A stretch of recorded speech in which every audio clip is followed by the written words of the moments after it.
Hi guys, it's Joanne from 15spatulas.com. Today we're going to make some bacon tomato bisque. This is one of my absolute favorite soups, and I think in general people kind of forget that soup can be so awesome because a lot of soups kind of suck. They can be bland or too salty, but this is an amazing soup. It's got this smoky, meaty base to it from the bacon and a really silky texture and a rich, full tomato flavor. It's fantastic and so easy.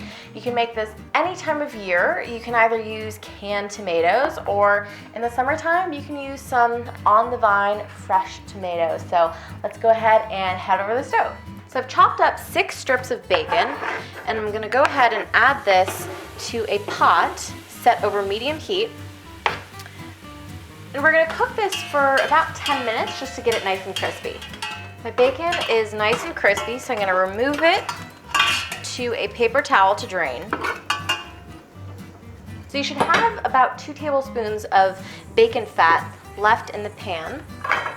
You're gonna add 2 tablespoons of butter to it. And then you're gonna add a cup of chopped yellow onion and let that caramelize and soften for about 5 to 10 minutes. The onions look nice and soft, so I'm gonna add in 1/4 cup of all-purpose flour. We're making a roux with the butter and the bacon fat. This is gonna help thicken up our soup. And we're gonna stir this and cook for about 3 minutes. Next, I'm gonna add a 28-ounce can of diced tomatoes, 1.5 cups of chicken stock,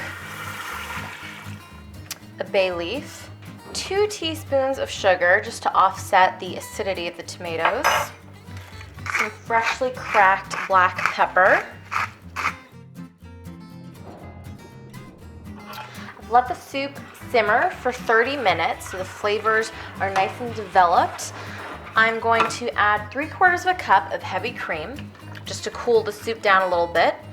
And then we're gonna blend this up in a blender and we'll be ready to serve. All you have to do after the soup has simmered is remove the bay leaf and then blend it up. You could do an immersion blender.